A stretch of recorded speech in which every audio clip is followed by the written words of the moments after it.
Welcome to bounce hits or drop hits, and this is to explain what it is and why we do it. First of all, we try and do it always in the start of the lesson because it just gets people to do something. This is normally an activity they don't like to do. It's great to you have 3 to 5 people doing drop hits at the same time, so there's more balls hit per unit time. Normally we do a forehand first and then a backhand. It is very difficult to hit a backhand with a ball in the hand. So that's why we do a forehand first and then we do a backhand. We do this to practice the ideal stroke pattern for their bodies to learn what hitting the ball correctly looks and feels like. We teach the kids that this kind of practice can happen on their own. It doesn't have to happen in a lesson, and so they can spend the time, they don't have to spend the money. A player does not need to have balls fed at them.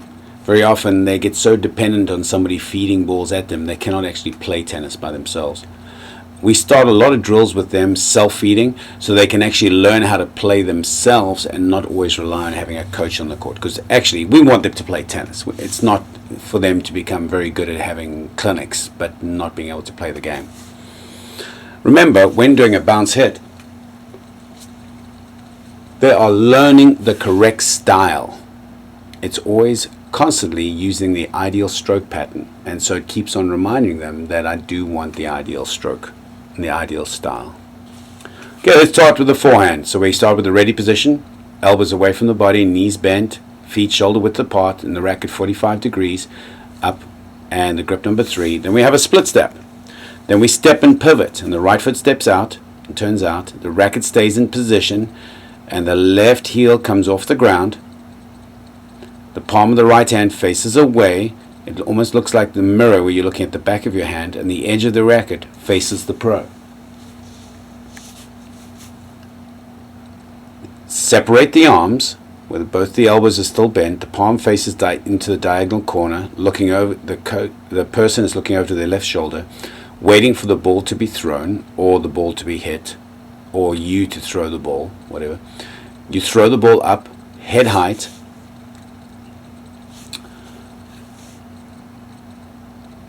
After letting the ball bounce twice, as you throw the ball up, the left hand goes to the throat of the racket, and there's a pause position or a chill position that I call it.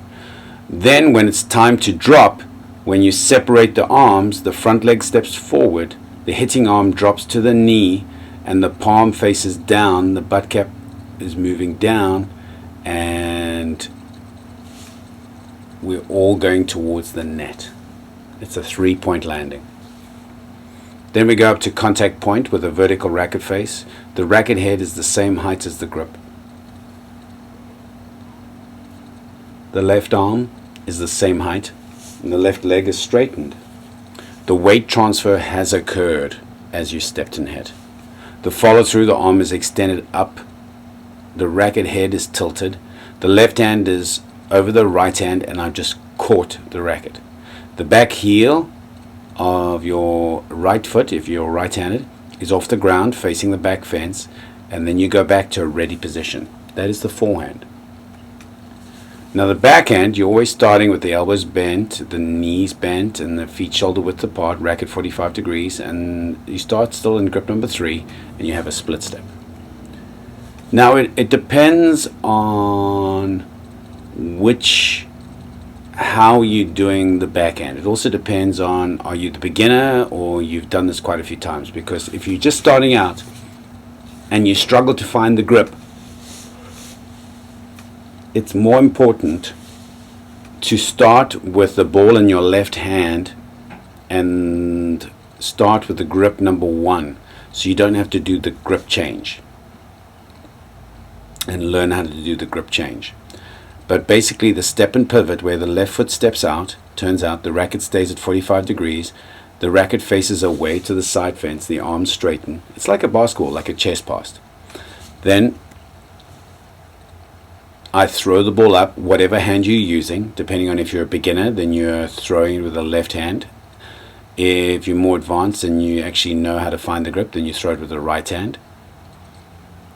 And you let the ball bounce twice, then you get the right hand holding onto the racket, hold, and in the chill position you're looking over your shoulder to the ball, and then when it's time to move you drop down into the 3-point landing.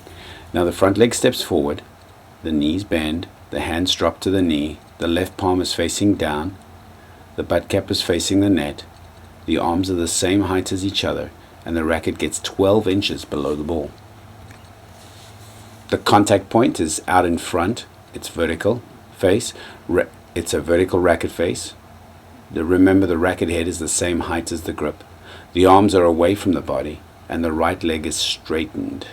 Well, no, actually, it has straightened because all the energy is out of it, and the weight transfer has occurred onto the front leg, and your head is looking at the contact point.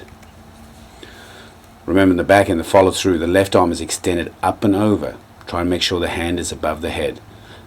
The racket is slightly tilted. It looks like a roof. You know, it's almost like a roof, a part of the roof. The back heel is facing the back fence, and you're finishing on balance. And then we go back to a ready position. Remember, we try and do this practice because we're practicing the ideal stroke pattern for their bodies to learn what hitting the ball correctly feels like. This should become automatic. They should know the style, so it's just second nature. We teach the kids that this can practice. They can practice this on their own. They can practice it without a ball in the beginning, just to make sure that the style is correct. It's good to see their reflection in the beginning. It would be great just to be able to coach themselves and make sure they're doing it correctly. We start a lot of drills with them self-feeding, so it actually teaches them how to practice at home without a tennis coach, and it starts a lot of drills. So the drills are not dependent on having a coach on the court. Thank you for watching this video. If you really like this video, can you like it? Because it's a YouTube video. Push the like button down, and if you want to leave a comment, please do so. And yeah, thanks very much, and I look forward to giving you more videos similar to this. Bye-bye.